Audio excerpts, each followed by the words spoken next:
So guys, bago lang na human mo klase sa ako ang SNED learners. So na ako'y duha ka SNED learners karon kay nag-absent pa ng isa.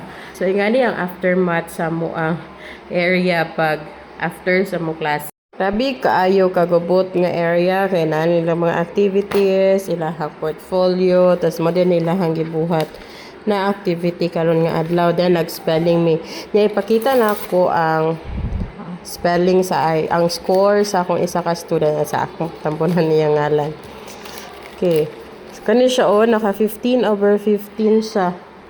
Diba? Imagine kung ano siya intellectual disorder ang iyahang diagnosis. Pero master kay siya mag-spelling. Walay ka nang gitan-awan nga copy bitaw nakuha niya naka-perfect siya. Maunang dili gid basta-bastahon ang mga learners with disability kay kanang unique sila and then naagid sila kanang mga special talents bitaw like duha man ako ang estudyante karon ang isa master gyud siya sa English o grading as in kanang nagpa-spelling ko ang isa nako ka student di ka siya kabalo mag-spelling pero kung math maayo pud kay siya ang isa nako ka estudyante kay dili kay intellectual disorder ang isa kay learning disability. Pero unique yun sila as individual. Mao nang di gyud basta-basta kon ang mga learners with special needs kay mga bright po na sila.